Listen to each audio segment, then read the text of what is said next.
de la diaspora.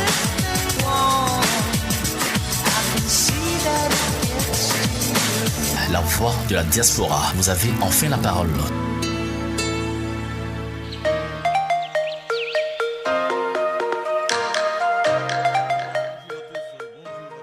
Dans votre émission, l'invité du jour, aujourd'hui, nous recevons M. Koné Nyeri, médium de profession. M. Koné Nyeri, bonjour, bienvenue. Oui, bonjour. M. Koné Nyeri, sans plus tarder, tout en rappelant que la mise en onde de cette émission est l'affaire de Mr. Esmel S. Je suis Sylvain Oga, le cavalier, à la parlotte de cette émission. Déjà avec vous, nous parlons du rôle des médiums. Qu'est-ce que c'est un médium? Oui, merci beaucoup. Un médium, c'est un voyant, celui qui consulte, qui regarde dans votre vie ce qui se passe, ce qui va se passer. Voilà le rôle d'un médium. Et quels sont les avantages qu'il y a à être médium? Et comment devient-on médium? On ne devient pas médium. On est médium. On est médium. On est médium. Ça, Ah oui? Et oui. Comment, quand vous dites on est médium, expliquez-nous un peu comment on est choisi. On est choisi depuis, comment on appelle ça, le ventre de la maman. Voilà, on est choisi par les esprits, par les ancêtres. Voilà un peu. D'accord. Et votre exemple, comment est-ce que vous devenez médium? Parce que là, du ventre de votre mère, il doit y avoir quelque chose de particulier. Oui, il faut dire qu'il y a des signes. Voilà, depuis le ventre de moi, ma maman, j'ai passé d'abord 13 mois dans le ventre de maman.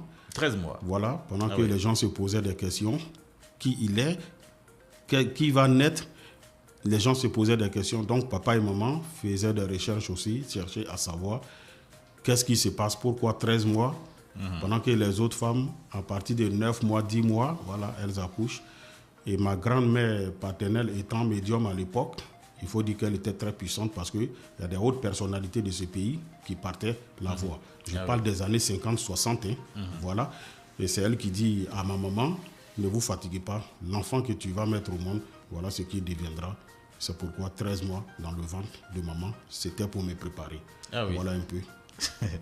D'accord, tout à l'heure vous parliez des années 50, des années 60, mais là nous sommes déjà en 2024 et le monde de plus en plus devient matérialiste. Est-ce que le métier de médium a encore sa place de nos jours? Oui, le médium a toujours sa place, ça dépend. Voilà, ça dépend de comment tu veux. Et quand tu as reçu un don, quand c'est ton travail vraiment, tu le fais normalement. C'est quand tu n'es pas né pour ça que tu ne pourras pas le faire normalement. Je suis né pour ça, c'est ma mission, je suis né pour accomplir une mission, je suis né médium. Et je vais mourir médium. Voilà. Pour moi, c'est une religion. Je le dis parce que dans les temps passés, les gens pouvaient y croire à ce métier. Bon, c'est pas un métier, mais c'est un don que vous avez, à ce don de médium. Les gens y croyaient. Mais maintenant, de nos jours, avec cette nouvelle génération qui naît, ils ne croient même plus à cela. Ils sont beaucoup sur l'Internet et ils visent encore plus loin. C'est pour cela que j'ai posé la question si c'est encore sa place. C'est pourquoi nous, on continue de suivre la trace de nos ancêtres. Il faut mettre la tradition en avant. C'est pourquoi on continue, moi en tant que médium, je continue de sensibiliser les gens pour leur dire qu'il faut revenir à la source, notre tradition. C'est très important. Si vous voyez aujourd'hui, les gens ont tous les problèmes, c'est l'abandon, le fait de donner d'eau à nos cultures, nos traditions. Voilà, vous voyez un peu. Donc c'est mon combat de continuer de sensibiliser les gens pour dire qu'il y a une vérité dedans. Vous voyez, la tradition est très importante. Même les Blancs même ont triché sur eux. Parce que là, vous adressez aussi à la diaspora. Parce que là, vous parlez des Blancs et de ceux qui ne sont pas en Côte d'Ivoire, qui sont dans la diaspora aussi. Vous savez, oui, je m'adresse à tous ceux-là. J'ai beaucoup de connaissances aujourd'hui grâce à mon travail, grâce à mon honnêteté, parce que je connais bien mon travail. Les gens savent que je suis médium. Aujourd'hui, j'ai des connaissances un peu partout, qui sont un peu partout dans tous les pays aujourd'hui. Vous voyez, ça c'est mon travail qui m'a permis d'être en contact avec toutes ces personnes, être en contact avec les personnalités des pays, de mon pays et des pays, de d'autres pays encore. Vous voyez, la diaspora, j'ai plus de 1500 personnes là-bas, 1500 personnes qui sont là-bas, qui m'appellent pour me demander conseil, qui m'appellent pour dire j'ai besoin de telle chose, je veux que tu travailles pour moi, qui m'appellent pour dire ma chance est bloquée, pour dire mes affaires ne prospèrent pas, que je décante leur situation. Donc j'ai près de 1500 personnes que je connais aujourd'hui grâce à mon travail, qui sont hors du pays. D'accord. En tant que médium, vous prédisez aussi l'avenir, c'est bien cela? Oui, je lis les rêves, voilà, je prédis l'avenir aussi. D'accord. Selon nos recherches, hein, un médium étant défini comme une personne capable de percevoir par des moyens apparemment surnaturels les messages des esprits des défunts et de servir d'intermédiaire entre les vivants et les morts, de même qu'il pourrait capter intuitivement des informations occultes. Pouvez-vous nous dire, hein, dire le pays qui va remporter les différentes coupes là, qui se passent à Témara, également la CAN qui arrive en 2025? Oui, mais moi, je ne sais pas pourquoi, quand il s'agit de dire, quand il s'agit de prédire, les gens veulent nous poser des Oui, questions. c'est en même temps. C'est dit, Oui. bon, vous êtes fort dedans, vous voyez, vous sentez. Il faut que les on gens doit soient. prévoir ça. Non, il faut que nos autorités soient reconnaissants. Vous voyez, la CAN de 2015, j'ai prédit qu'on allait prendre la coupe, on a pris. C'est pour cette année, encore 2023, 2024, j'ai prédit, on a pris. Mais je n'ai pas reçu de coup de fil de la part de quelqu'un parce que les journalistes... Pour 2023, on ne nous a pas senti vraiment comme les autres, hein, pour dire, bien, j'ai fait ça pour 2023. Mais on n'a pas besoin de trop parler. Vous avez travaillé dans l'ombre. Sur les plateformes, allez-y, les journalistes sont venus me poser des questions, j'ai répondu et ça a été ça. Mais après ça, personne n'est rentré en contact avec moi pour me dire merci. Voilà. Donc, et puis d'abord, pour pouvoir savoir qui va rapporter, ce n'est pas sur les champs, on me surprend et puis on dit non, voilà, non. Ah, c'est quelque chose qui se fait déjà voilà, en amont, en avance. On me contacte quelques jours avant, j'essaie de consulter les esprits, voir. D'accord. Et puis, quand vous m'invitez, je viens et puis je vous dis voilà ce qui va se passer. Il faut que les gens respectent les médiums. Nous avons une grande place dans la société. Vous voyez, dans les années passées, nos rois et chefs traditionnels, chaque royaume avait des médiums. Quand ils voulaient prendre des décisions, ils consultent le médium. On dit, allez-y, appelez le médium. Voilà ce qu'on veut faire. Qu'est-ce qu'on doit faire? Et le médium rentre au couvent, il regarde ce qui doit être fait et on le fait avant de prendre ces décisions-là. D'accord. Même jusqu'à aujourd'hui, dans nos royaumes, ça continue. Vous voyez, les jeunes d'aujourd'hui ne vont pas à la source. Il y a des gens qui sont nés aujourd'hui à Abidjan, qui sont nés dans d'autres villes, qui ne vont jamais au village, qui ne connaissent même pas leur tradition. Ils sont carrément déracinés. Ils sont déracinés. Vous voyez, qui ne vont pas dans leur village, qui ne cherchent même pas. Moi, je vous dis, il y a des jeunes de 40 ans, 50 ans, qui ne connaissent même pas leur oncle paternel ou maternel. Ils sont nés comme ça. Leurs parents même ne vont plus au village. Mais toi, en tant que jeune, quand tu nais, qu'est-ce que tu dois faire? Tu dois prendre ton avenir en main. Si les parents ne t'ont pas guidé, toi, tu dois savoir que tu es né quelque part. Tu peux aller à la recherche de tes origines. Va à la recherche de ta racine. C'est très important. Vous voyez, aujourd'hui, les gens diabolisent tout quand ça vient de l'Afrique. Quand on dit déjà médium, quand on dit fétichet, les gens voient mal. Mais pourquoi les médiums qui sont en Europe, là-bas, les gens les respectent? Quand les gens viennent à la télévision, sur nos chaînes ici en Afrique, les Blancs viennent, ils font des tours de magie, les gens applaudissent. Pourquoi ils n'appellent pas ça la sorcellerie? Mais si moi, Nyeri, je m'assois tout de suite sur une chaîne de télé et je fais sortir des billets d'argent ou je fais sortir peut-être un pigeon blanc, ils vont dire c'est un démon. Vous voyez comment l'Africain réfléchit, aller en arrière. Et c'est ce qui met l'Afrique en retard. Il faut retourner à la source. Nous avons des trucs très très importants. Dieu nous a donné une richesse pas possible. Dieu nous a donné des connaissances. On a des secrets, on a des connaissances. Est-ce que vous savez que pour permettre à quelqu'un, pour devenir riche, ce secret se trouve dans le Coran, ça se trouve dans la Bible? Vous ne savez pas. Mais c'est les mêmes paroles de Dieu qui sont dans la Bible. C'est des noms de Dieu qu'on prend pour travailler. Ils sont utilisés aussi. Ils sont utilisés. Pourquoi Dieu les a mis dedans? Mais quand on prend ces choses-là pour travailler, quand on voit la personne, on dit non, il allait voir un féticheur, il allait voir un marabout. Mais le marabout, ça veut dire quoi? Le féticheur, ça veut dire quoi? Oui, parce qu'il y allait y arriver. Hein, voilà. Il y allait arriver la différence entre un médium, un mystique, un féticheur, un marabout, un magicien. Comment pouvons-nous faire cette différence-là? La seule différence entre les trois, c'est le magicien qui n'est pas dedans. D'accord. Sinon, médium, marabout, féticheur, c'est le même rôle que nous jouons. C'est un peu comme les différentes religions. Pour nous, c'est une religion, c'est comme des différentes religions. Mais ce n'est pas les mêmes rôles que nous jouons. Mais c'est les mêmes noms de Dieu, les 99 noms de Dieu que nous prenons tous pour travailler. D'accord. Mais c'est les lieux des temples qui diffèrent maintenant. C'est un peu comme ça.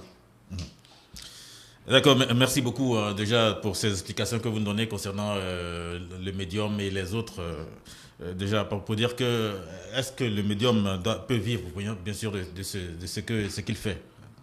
Je suis un exemple. Vous arrivez à vivre décemment de cela? Je suis un exemple, j'ai tout ce qu'il me faut, je ne suis pas pauvre. C'est pourquoi j'arrive à aider les gens, je détiens des secrets.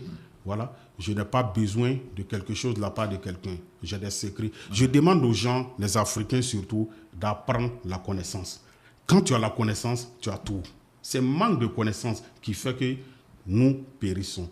D'accord. Dieu l'a dit dans sa parole. Ça est dans la Bible, ça est dans le Coran. Vous voyez, la connaissance est très importante. Les Africains ne veulent pas apprendre la connaissance, mais ils veulent avoir. Mais pourquoi vous dites ça? Oui, pour pouvoir avoir la connaissance, il faut s'approcher des sages, des médiums. Nous détenons des secrets. Nous sommes les représentants de nos... Être sage, être médium, c'est aussi être sage. Un médium, vous parlez de oui, ça, un médium normalement doit être sage parce que quand tu n'as pas la sagesse, il y a des pouvoirs que tu ne peux pas utiliser. Quand tu n'as pas la sagesse, il y a des pouvoirs que tu ne peux pas avoir longtemps. Ce n'est pas parce que tu es médium que celui-ci va s'en prendre en toi et tu vas essayer de lui faire du mal. Non, c'est pourquoi je parle de la sagesse. D'accord. Vous voyez, oui. Voilà. Donc pour être médium, en tant que médium, tu es obligé d'être sage. Si tu n'es pas sage, ton pouvoir va finir vite. C'est un peu comme ça. Donc il faut que les gens retournent à la source. Il faut qu'ils apprennent la connaissance. La connaissance, quand je dis d'apprendre la connaissance, c'est s'approcher de nous en tant que médium. Parce que nous gardons des secrets, nous détenons des secrets de, comment on appelle ça, de l'Afrique. Nous gardons les secrets des bois sacrés, les secrets de la forêt, les secrets de l'eau et autres. Mais si tu ne t'approches pas de nous en tant que médium, tu ne peux pas connaître ces secrets-là. Tu ne peux pas apprendre la connaissance. C'est en venant nous voir, en venant vers nous, qu'on va vous donner les secrets de la connaissance. Oui. Et ce qui va vous permettre d'évoluer dans la vie. Vous voyez, vous allez voir quelqu'un aujourd'hui, son commerce marche, ça va très bien chez lui, ses affaires prospèrent. Et vous ne comprenez rien. Pourtant, vous faites les mêmes activités. Vous êtes dans le même domaine. Mais pourquoi lui, il évolue, toi, tu n'évolues pas? Sache que peut-être il a un médium caché quelque part qui lui donne des secrets. Même au téléphone, il appelle avant de prendre des décisions. Je vais investir dans tel domaine, je vais faire telle chose. Qu'est-ce que tu me conseilles? Qu'est-ce qu'on doit faire pour que ça prospère? Et son médium lui dit, voilà. Il y en a plein en Europe, aux États-Unis, partout, qui m'appellent. Là, vous parlez du bien déjà, mais est-ce que le médium peut faire aussi du mal à quelqu'un? Parce que là, vous parlez du bien que vous faites aux gens, et vous faites du bien pour qu'ils puissent réussir. Tout ce que nous utilisons, tout ce que je prends pour travailler, tout est écrit dans la Bible, c'est écrit dans le Coran. Dans la Bible, il y a le mal et le bien, mais Dieu nous demande de faire le bien. Maintenant, pour faire le bien, ça va dépendre maintenant de toi-même. Qu'est-ce que tu recherches? Voilà un peu. Qu'est-ce que tu cherches en faisant le mal? Le mal, tout le monde sait que ce n'est pas bon. Je ne fais pas le mal, moi, en tant que médium. Mon travail, c'est de faire le bien. Rien que du bien. Rien que du bien. Il y a des gens qui m'appellent souvent pour dire je veux faire du mal à telle personne. Je dis non, je ne peux pas. Ce n'est pas mon rôle. Si tu veux que je t'aide à avoir quelque chose de bon dans la vie, je peux t'aider. D'accord. Mais est-ce que vous, également, dans vos visions et dans vos prévisions, vous avez également des limites? Parce que souvent, vous êtes un homme quand même. Oui. Vous êtes médium, mais vous êtes un homme. Et vous avez quelques fois où il y a des blocages aussi quelque part dans vos visions et dans vos prévisions. Ça, c'est obligé. Quand tu dois tout savoir, tu deviens Dieu. Dieu, il est un. L'homme ne peut pas être Dieu. Les connaissances qu'on a là. Vous voyez, il y a des versets, je vais vous dire quelque chose. La vision, on fait des visions avec les écritures coraniques, des écritures qui se trouvent dans le Coran. Même les visions, on le fait avec des versets qui sont dans la Bible. Il y a des noms qu'il faut évoquer, il y a des versets qu'il faut réciter. Et quand tu finis de réciter ces versets-là, tu vas voir immédiatement, tu commences à voir certaines choses dans la vie de celui qui est en face de toi ou de celui que tu veux consulter. Pour faire une consultation, c'est son nom, son prénom, date de naissance, nom de sa maman. Et quand c'est comme ça, tu rentres dans sa vie, tu rentres dans l'étoile. Je dis bien le nom de sa maman, la femme qu'il a mise au monde. D'accord. Voilà. Parce qu'un enfant, ton étoile est en contact avec l'étoile de ta maman. D'accord. Donc, pour pouvoir faire une consultation, voilà comment ça se passe. Donc, les versets qui sont dans la Bible et le Coran, il y a des versets dedans qu'on prend pour consulter. Moi, je consulte avec les coris, je consulte avec de l'eau, je consulte aussi avec le sable. Vous voyez? Mais mes coris sont travaillés avec le nom de Dieu. D'accord. Mais l'eau que je prends pour consulter, ce n'est pas l'eau de robinet, c'est l'eau de puits. Parce que c'est naturel. Le sable que je prends pour consulter, ce n'est pas le sable qui sort dans la mer. C'est le sable qui sort dans des marigots. D'accord. Voilà un peu. D'accord, c'est bon. Est-ce qu'on doit obligatoirement consulter un médium pour un mariage, recherche d'emploi ou encore à la recherche d'un bien-être? Il faut obligatoirement consulter un médium. Je ne vais pas vous cacher la vérité. Les gens se voilent la face. Les gens n'aiment pas entendre la vérité. En Europe, ils ont ce que vous appelez des sectes. Ça, c'est ce que les gens entendent. Les gens pensent que tout est mauvais. Ici, on a nos cultures, on a nos traditions, on a notre manière de travailler. Dieu nous a tout donné. C'est ce que les Africains ne comprennent pas.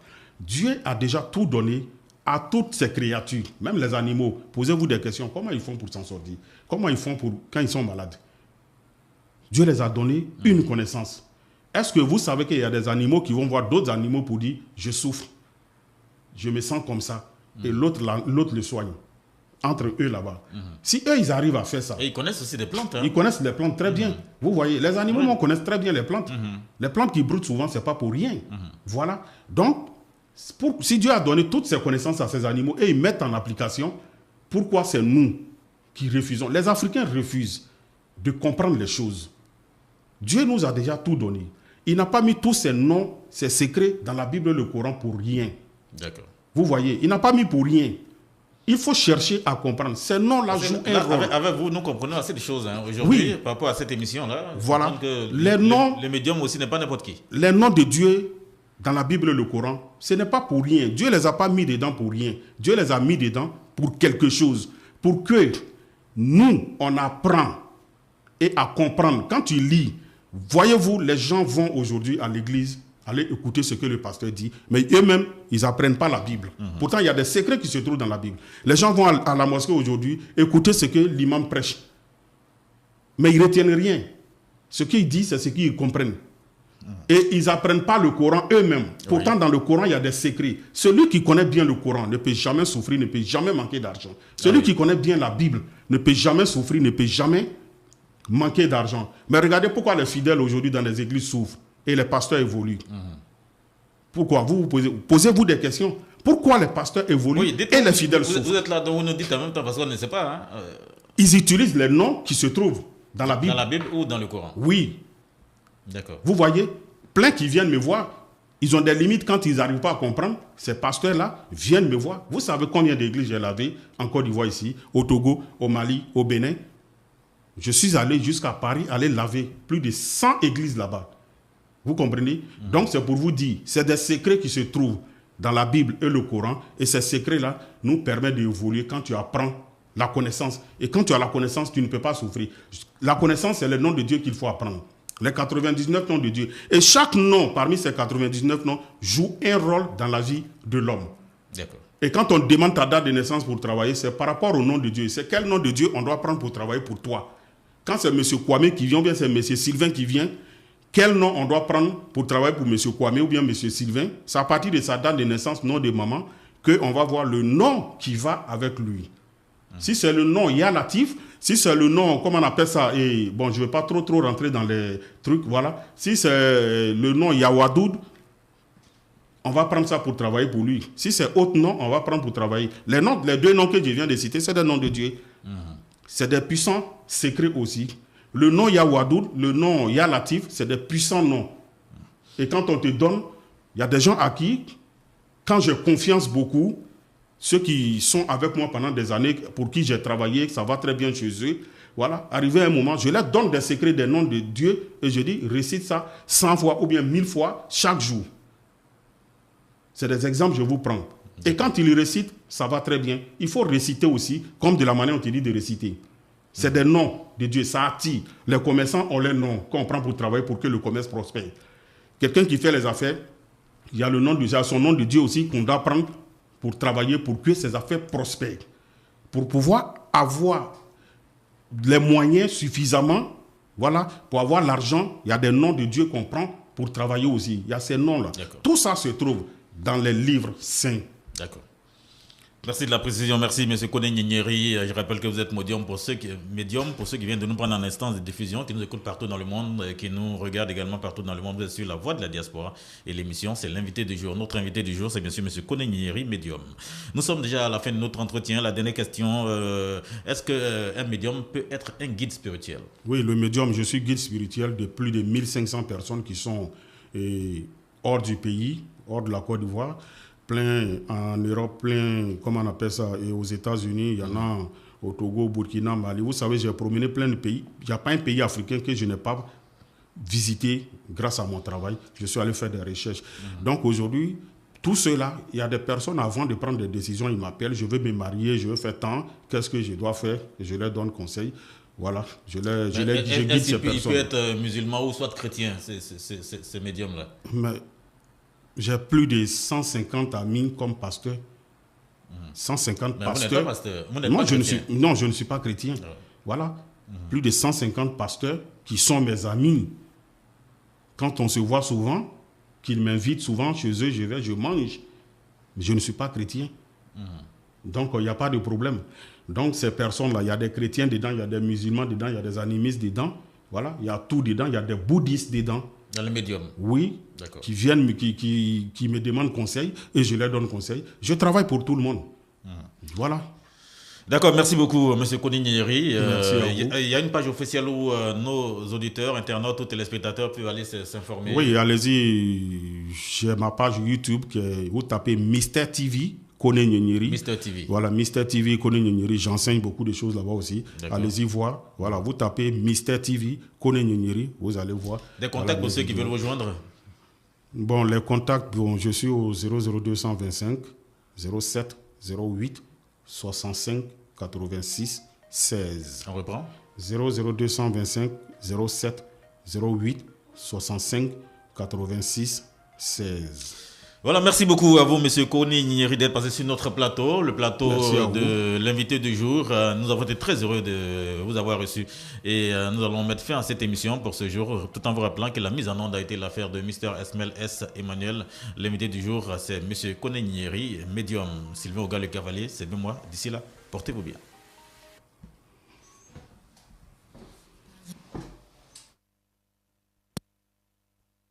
Rome, New York, Sydney, Shanghai, Paris, Rome, New York, Sydney, Shanghai. Allô le monde, on a pris l'antenne. Radio La Voix de la Diaspora, 106.9. Comment vivent les diasporas partout dans le monde.